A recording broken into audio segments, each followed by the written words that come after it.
Thank you for joining us for today's Ipsos panel discussion, where we'll explore key findings from our 2025 B2B Trends report. This research was executed within our new syndicated B2B community, the Business Insights Collective, offering fresh perspectives directly from senior decision makers. During today's session, you will remain in listen-only mode. However, throughout the webinar, please submit your questions online using the Q&A feature. If time allows, we'll answer your questions live. Otherwise, we will respond to your email following the webinar. Check out the handouts console as well to download content related to today's presentation. Now, I'm excited to introduce Ann Hunter, Senior Vice President of Ipsos's B2B Products and Go-to-Market. Ann, the floor is yours. Thank you, Ellen. Welcome to what's going to be a fascinating look at the B2B buyer journey in 2025. Ipsos has collected data and perspectives, conversations from top B2B decision makers, which we're happy to share with you here today. And more details about these findings will be delivered in a complete report, which, as folks who've signed up for the webinar, you will all get a copy of in mid-February in advance. Even better than the facts, however, is hearing from the people who buy and sell B2B and who've joined us here today. So let's get right to the learnings and start talking. So the research was clear. It now takes a village to buy B2B products. 44% of software decisions overall are now made by a buying committee. And even more important than that is that 71% of enterprise companies, the big players with the big budgets, use a buying committee to make decisions, making the idea of single buyer personas in B2B sales and marketing a really limiting concept, as buying actually happens in a group. So before we go any further, let's introduce our group, our village of speakers, all here today, all experts on B2B sales and marketing. David Grabert is Chief Marketing Officer for CGS. He leads branding and go-to-market strategies and brings over 2 decades of experience in marketing and corporate communications at private, public, and private equity-owned firms. David's an expert on digital transformation and believes that companies should leave their clients, their people, and their communities better than they were before. I've had the pleasure of working with David in the past, and I'm so happy for him to join us here today. Vida Molis brings nearly 15 years of experience driving data-driven insights, shaping marketing strategies, and leading high-performance teams across media and entertainment. As head of the B2B Institute for North America at LinkedIn, she spearheads thought leadership and strategic initiatives that advance the future of B2B marketing. Chris Polos serves as Senior Vice President of Sales and Operations at Firefly. Firefly is revolutionizing the out-of-home industry with its cutting-edge mobility media platform. With over 25 years of experience in internet technology, Polos oversees Firefly's sales division, field operations, and partnerships with supply and publisher networks. Christina Kanzler is an accomplished market researcher with over 15 years at Ipsos, specializing in innovative and impactful solutions for B2B space. She played a pivotal role in the conception and development of the Business Insights Collective, a syndicated B2B community designed to deliver deep, actionable insights. And hi, I'm Ann Hunter, head of B2B for Ipsos US. With this great village, you've got sales, marketing, research, and industry oversight, all leaders in B2B to discuss the results and early findings from our research. So starting out, let me ask you, Christina, what type of buying committees are you seeing happening based on what you've seen in the research, and why is the buying committee now more important than the individual persona? Great question. So over the past several years, with our ear to ground on B2B conversations within the community, we've noted that the decision journey, that purchase journey, has become more and more complex over time. And that's especially true for enterprise organizations. What we found is that essentially it takes a village. It really requires the input of multi different groups within the organizations to share their needs, desires, ensuring that it's aligned with compliance, but then also bringing in those end users much earlier within the journey. Adoption, it creates a lot of friction ultimately, and bringing them in sooner helps to alleviate some of that friction that happens at the other end of the funnel. So really making the voice of their end user heard, understanding what their wants and needs are, has become extremely predominant in the consideration set earlier in that journey process. That's really interesting. So the entire journey then itself is multi-layered. There's the users and then the buyers that are also part of this. That's right. It's a really dynamic conversation that evolves over time. Oftentimes it kind of loops back depending on feedback from the end user, especially when they're getting closer to full purchase, where they're going through testing, beta phases, and they're continuing the conversation over time, making sure that it's a right size solution, there's clear ROI, and that they can really drive adoption through the entire process. It makes a lot of sense.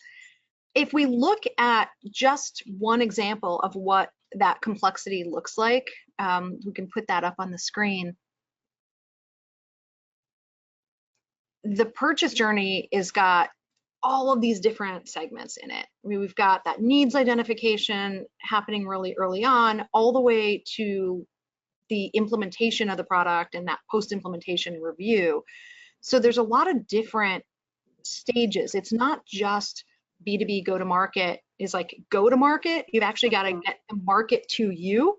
I think there's a lot of thinking about, okay, we're just going to market things. We're just going to call on people and sell to them.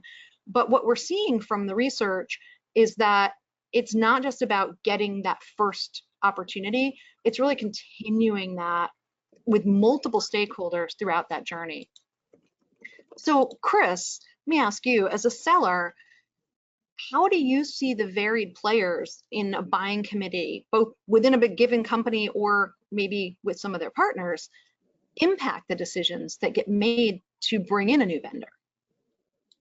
Yeah, no, thanks, Anne. And it's interesting. So for those who aren't familiar with Firefly, so we are an out-of-home ad tech company, and to simplify what we do for all of you in New York or ever been to New York, we do the taxi top advertising, digital, traditional media. We do taxi TV, so we're bringing media solutions, on the streets. And while out-of-home is the oldest format of media, and it has a perception of being simple, the buying process can actually be very complex.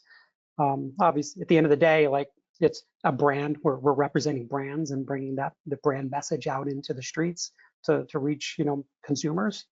But ultimately, the brand themselves, sometimes they're making the decision, but many times, and majority of the time, they actually have agencies who may help make those decisions for them and do that evaluation.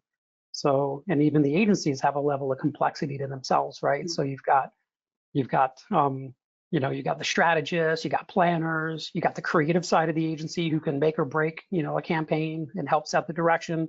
And then in this out-of-home space, and you have specialist buyers, right? Because out-of-home advertising is a very unique form of the media channel.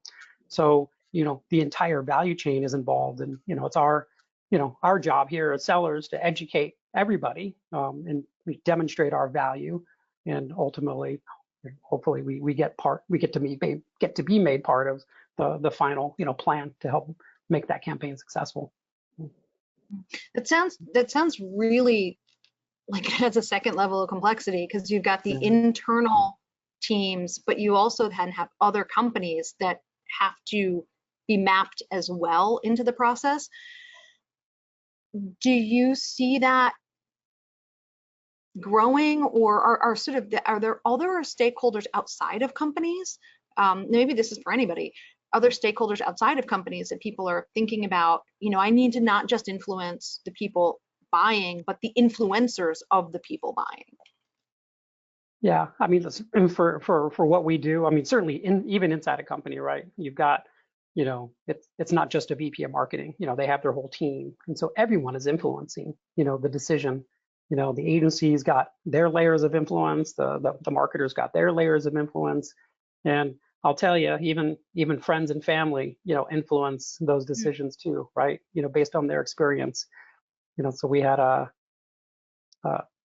we had a client who bought a campaign on Taxi TV. They ran, and one of the reasons he decided is he takes cabs, and his son loves engaging with Taxi TV.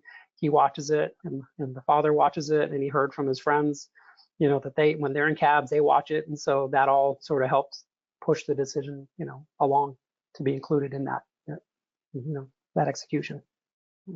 That's really interesting. The very hidden influencers in the process. Yes, absolutely. So you talked about this sort of entire sphere of influence, and I think about the relationships required in selling. So as part of our research at Ipsos, we asked B2B decision makers to give us some of that like behind the scenes secret hidden influence that actually involves in them making a decision. And we asked them, if you were at an industry happy hour and you overheard a colleague discussing a vendor that they use, what would they need to say that would pique your interest in that vendor and make you want to reach out to them? So the results from that, from what we heard in that discussion, were really consistent. They didn't talk about features or solutions. It was so interesting. When we saw these business decision makers talking, they weren't saying like, oh, if they had this particular feature, I'd be really interested. That was not the case. The thing that was really driving the word of mouth, and the thing I think marketers need to think about, because we think so much about selling the benefits of what we do, but the thing that came up when people are like really talking to each other in the real world was ease of use and ROI. We just saw almost every person say, in the end, I really want to know if it's easy to work with that vendor. And if you work with them, do they deliver? So let me turn to you, Christina. What do you think this is telling us about B2B buyers and what they really want to buy in 2025? Do they really want to buy more sophisticated products, or do they really want to buy products that they can rely on? Yeah, I think time and time again, we're really hearing the impact of meaningful, authentic feedback to really illuminate that ROI and the change that these solutions can make within organizations. And to Chris's point, maybe that's from a colleague or a good friend. As I mentioned, we know that friction happens at the upper funnel and in adoption. But to really share a testimony and proof that this is truly going to improve not only their day-to-day, but most importantly, the lives of some of their users, that's really something that's going to drive trust in that new vendor relationship. And beyond just capabilities, that level of partnership and understanding, I think, is really what they're looking for. That all speaks to trust. And you think about marketing and you think about, okay, the tactics needed for B2B, but I mean, fundamentally it's trust. But then how do you build trust, right? How do you actually get, if that's the main buying criteria, how do you get there? So as part of the research, we actually looked at how people are learning about new solutions. And we found that peer-to-peer recommendation is extremely high across all groups for all news sources, right? People are looking for advice from people that they trust, but there were some differences beyond that. And they really got into what the level of the person is in that buying committee. So we saw that senior leadership particularly calls out social media. They call it at 124% higher than B2B buyers overall. Like, it was a really interesting finding. Senior leadership is saying, some of that I want to get to know you is actually happening on social and that trust being built. So Vita, as the LinkedIn B2B social expert, what kind of guidance would you give B2B sales and marketing teams on how to engage in social, to drive interest in new products, and more importantly, to set that base and drive trust? Yeah, it's a great question, and I'm glad that, it came up in this conversation. It reminds me of really two main tenets of our work at the B2B Institute. One is the 95-5 rule. So if you haven't heard of it, we've published a lot about it. It's all about how 95% of your potential buyers are actually not ready to buy today. They're out of market, but they are your future buyers. So if you start to think about that 95%, that's a huge chunk of your potential future audience. And how this ties in is through our second, mental availability, as we talk about a lot in our work. We know that ultimately 86% of B2B marketers may start their search with a day one list. And that day one list, like to your point on trust, only has 3 to 4 brands on it. Mm-hmm. And most of the time, it's like over 90% of the time, if the ultimate brand that's selected is on that day one list.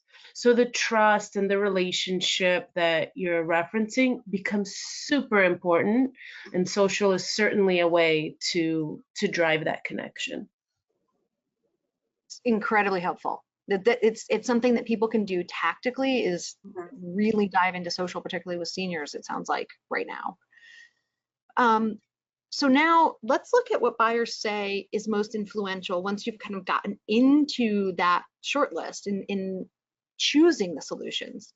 Once you're in that 5% buying mode, what elevates you? And the research is showing us that senior leaders continue to care about company reputation through advocacy.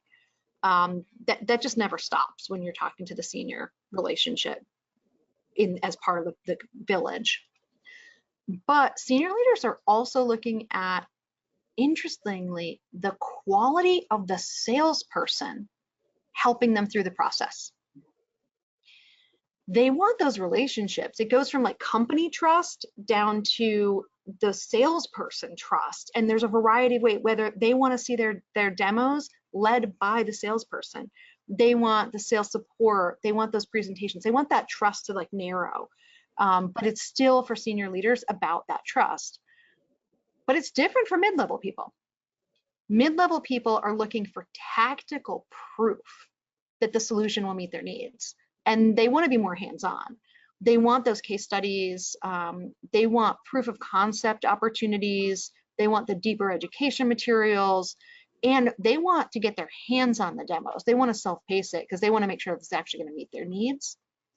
So this is really, really different needs once you get into that actual consideration set. So again, we talked to members of our community about this issue, and as part of their discussion, they called this out when we spoke to them. When we talked to senior leaders, ROI and trust throughout that entire process, from understanding the company trust all the way down to the individual sales rep trust, was really critical. They just continually said, I need this to make money for me financially, and I need to have faith in you. But for mid-level people, when we observe the discussions that were happening in the collective, they were saying, I don't really care too much about like the features as much, but I wanted you to solve specific use cases and show me the benefits of your particular software for making a decision. And that's what the mid-level people are really looking for. So requires a lot of messaging, right? There's so many players now. A lot of different messaging has to happen for the B2B sale. So Vita, let me ask you, how should companies be thinking about this? Like, how can they think about having such varied messaging? They've got to do brand building, they've got to do sales enablement, they've got to do, product marketing and features, and they've got to speak to different people in different ways in order to win new opportunities. What can we learn that can help them really differentiate and yet still be consistent? Yeah, absolutely. It's a great question. And, you know, we do a lot of work on the brand side of things and understanding brand marketing. But listen, you need both. You need both brand marketing as well as more like lead gen and sales driven, like lower funnel, if you will, marketing. And they've got to work together, to your point. And that becomes a challenging balance to strike, especially as you've got all these potential influencers and, you know, buyer groups and influencers of influencers and so on. What we've done work in is something called category entry points. So we basically have put together a strategy of thinking really holistically across both brand and demand, as we call it, where we talk about understanding your particular vertical and your category and zooming in on the category entry points, or maybe like need states might be a more B2B friendly way to think about it, and having that be the through line through your campaigns. There's other certainly creative best practices, but there should be through lines that you know, dovetail across both in order for you to drive both upper funnel and lower funnel objectives. That makes sense. When we looked at the data, we also saw that stakeholders want different things from companies throughout that process because they're tasked with different jobs in the buying journey. So we ended up seeing there's kind of like 3 different, I think you said sort of need states. So this is a bit at a macro level that came up. Senior management, they're almost always involved in every decision. And mid-level folks are involved if deeper evaluation is required. But everybody is getting their hands together when it comes to managing negotiations and also evaluating the features and whether this is going to meet needs. So, Chris, let me ask you, are you having to change your sales strategies depending on who you're talking to within the process in order to meet these different needs? Well, I mean, we definitely do. I mean, if we're dealing with, you know, the ad agency themselves, you know, we're communicating similar messages to them as we would a client directly, but ultimately, you know, they're the team that's going to be handling the execution, you know, the contracting, the you know, the final reporting, and so, you know, service levels, you know, for them is even more critical. So it's about the product, the value, and ultimately the service. And then if we're going to the client, you know, and working more with the brand directly, which is a lot of times you have to do, right? There's a lot of noise in the decision tree at the agency side, right? There's a lot of, you know, agencies have partnerships with certain media vendors, you know, and that could affect prioritization of, you know, decisions, things like that. So for us, many times we have to go, you know, to the client to educate them on, you know, how we generate, you know, significant value at a much better, you know, price, you know, than maybe the other competitive formats, you know, that we compete with. So for them, you know, the materials we use and the messaging we use is sometimes different. So. Vita, can you talk to us a little bit about LinkedIn? Like how can, if Chris has got these different messages, some need to go to agencies, some need to go to brands, how can LinkedIn help communicate that different value based on that seniority level and sort of role in the buying? Yeah, I mean, there's a lot of choices that can be made as you think about your advertising. Certainly, targeting is something that helps to identify, but I think there's more opportunity to think more holistically when it comes to both brand and demand advertising.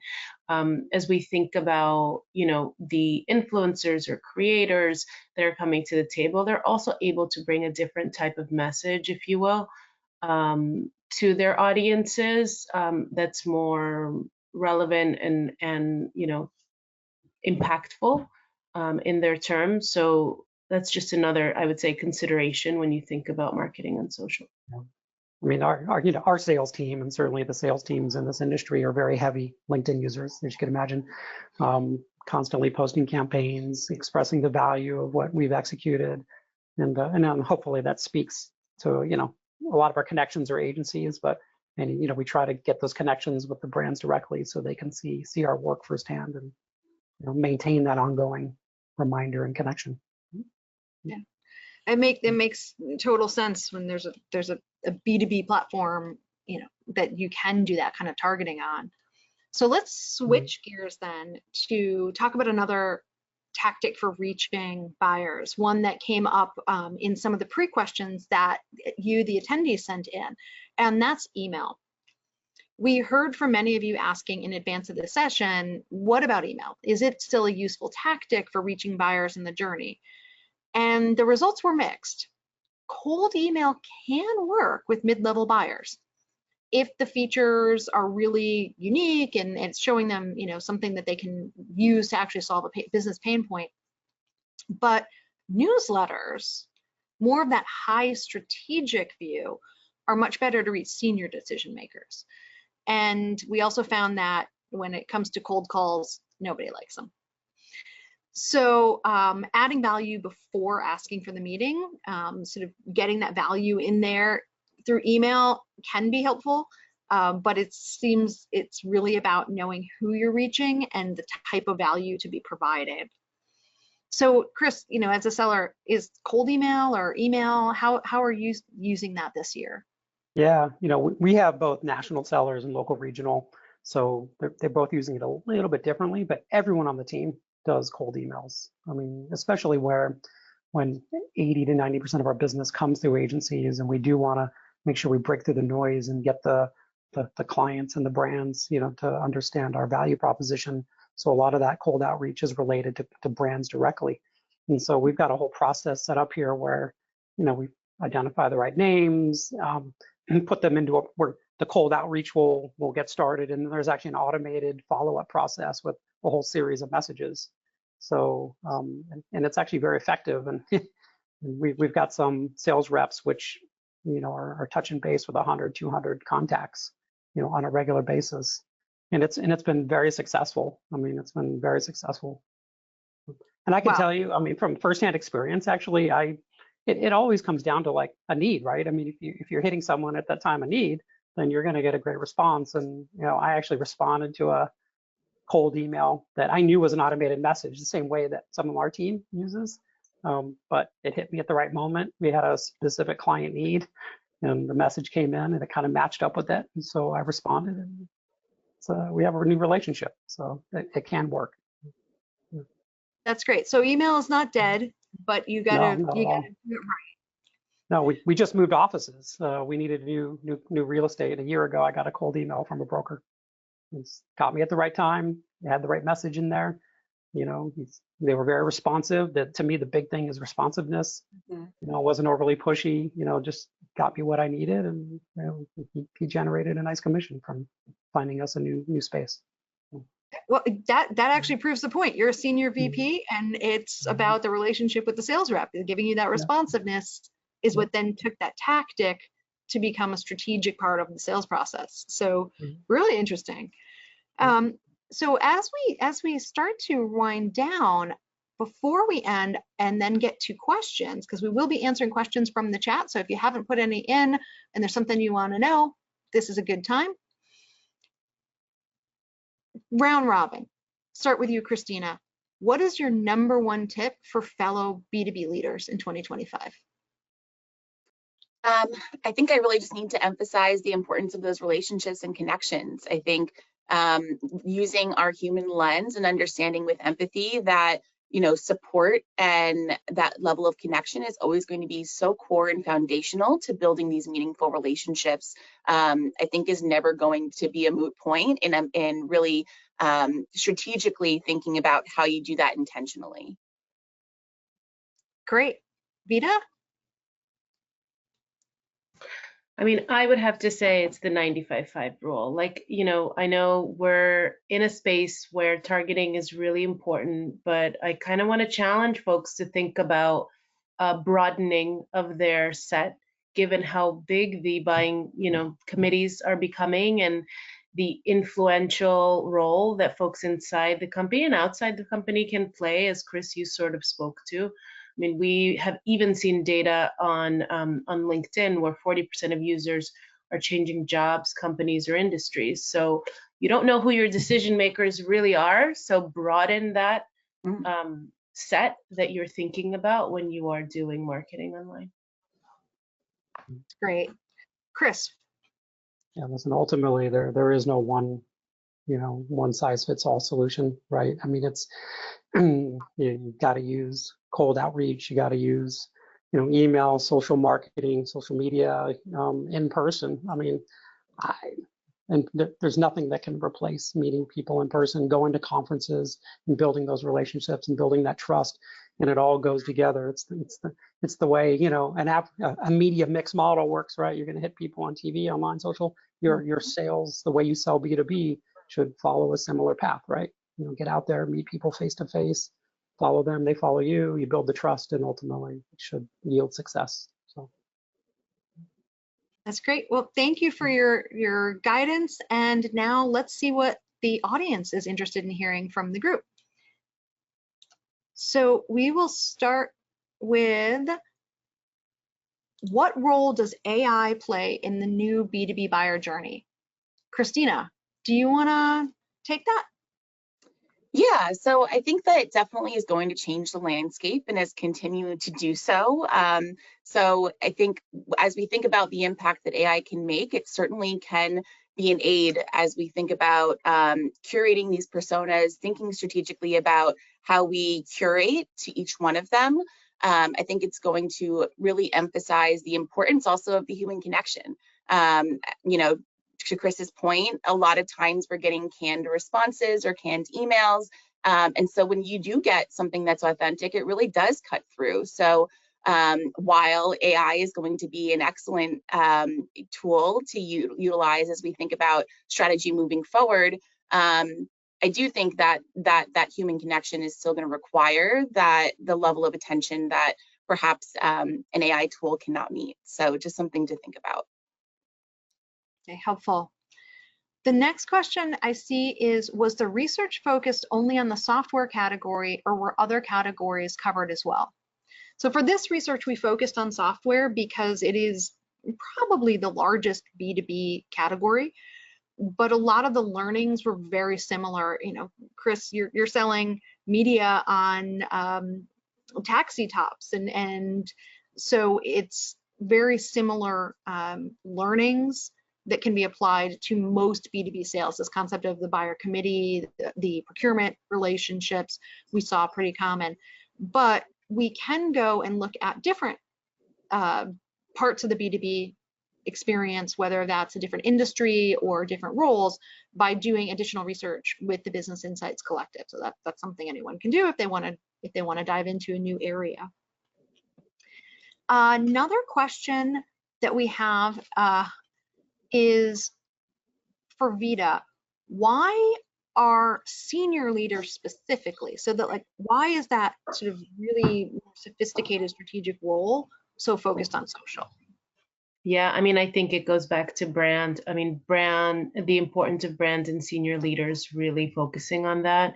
We've seen that brand is timeless. It gives longer term impact, and as senior leaders, there's probably more visibility into that halo effect that happens not only that happens really in the long term, right? So that would be where my head starts to spin. Really more focus on top of funnel and brand longevity and trust, and as you were talking about earlier. Makes sense. We got a question. What is the worst experience you had with a vendor trying to sell to you? Anyone want to take this?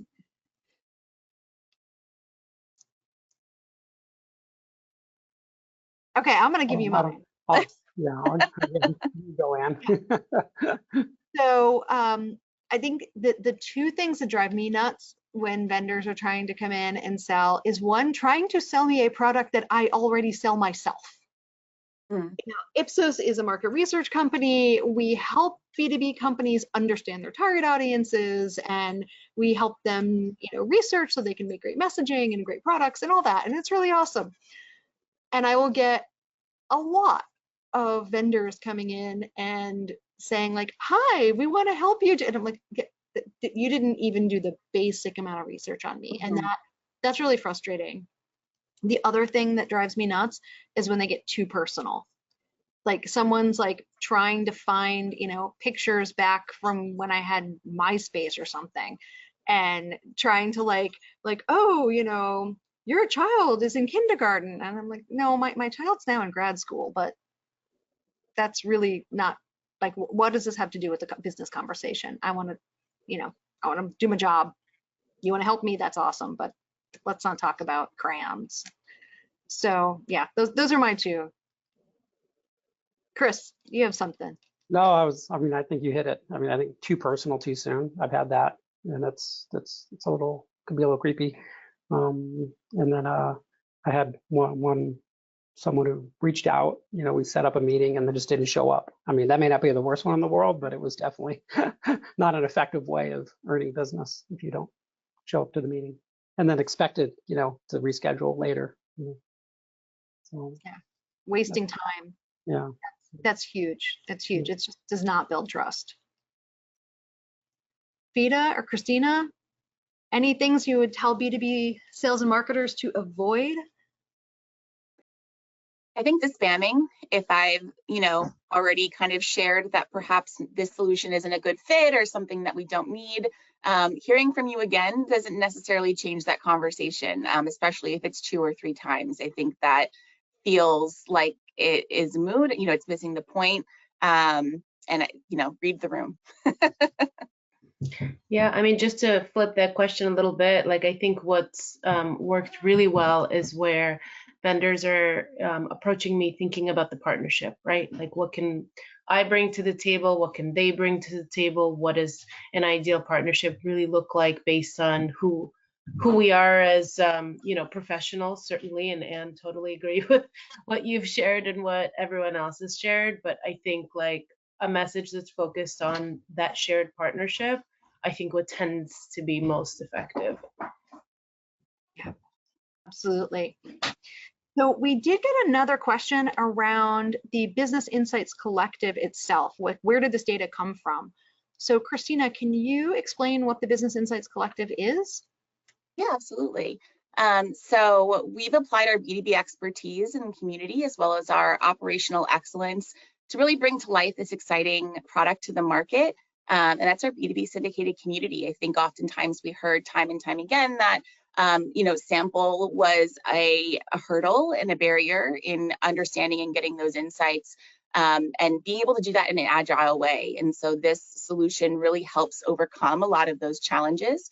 We've curated our engagement approach rooted in behavioral science to engage and connect with over 200 decision makers across various industries and roles, to create that agile resource for our clients to tap into ad hoc as needed with various questions and activities. So if you need any other information or want to inquire about if this is perhaps a right fit, please feel free to reach out.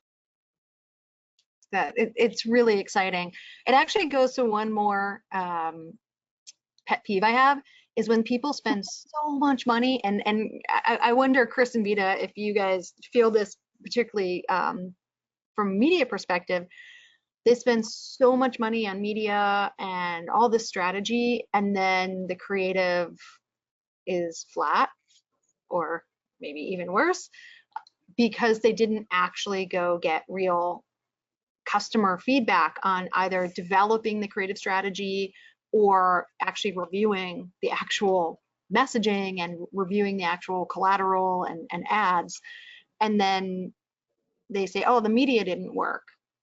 And that just drives me nuts, because I'm like, wait, we can help, like you can do something like the Business Insights Collective and have them see your messaging and test that proposition so that when it gets out into the media, it's really strong and it's really going to hit. But having been on the media side of the business, I remember the frustration when the campaign was just flat because of the creative, but it wasn't actually the environment. And I wonder, is that something that you ever see your face, and what would you advocate for people to do?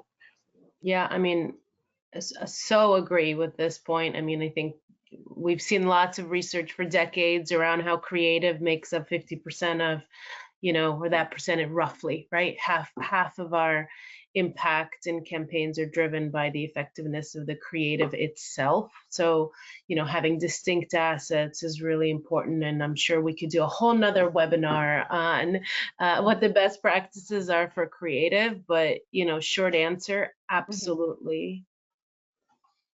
Yeah. Chris, do you ever see that? I mean, if they're going all throughout Manhattan on the top of a taxi, are B2B companies actually testing their creative and doing messaging, or any companies doing that? No, we've done, a substantial amount of business with B2B companies. We just ran a campaign recently for Workday and for Stripe. And, we see a lot of good creative, so it makes me happy. We do have creative best practices, education, but I've seen some that really fall short, right? I mean, it's, at the end of the day, you got to understand the format, whether you're advertising online, just knowing your location. And we've had ads where there was lots of just really small letters across they pack too much. They packed in too much, right? And it's just keep it simple, and most media, you should just keep it as simple as possible. But unless you're a drug company, and then you have to have, a minute of disclaimers. But besides that, keep it simple. Well, that's a really good place to end it. 2025 buyer journey, keep it simple, keep it authentic, build trust, build brand. Thank you all so much for your contributions today. If we didn't get to your questions, we will collect them and we will get them back to you. And please be on the lookout. We will send the full data set. So this is just a sneak peek of a few pieces, but we'll send the full data set of the learnings from the Business Insights Collective and what's being done in the buyer journey in 2025. Hopefully some of that will be useful as you are doing your 2025 planning and asking for budgets, and getting to use them in the places that are actually going to be most impactful for driving business for you. So be on the lookout for that full report. And thank you so much for joining us today.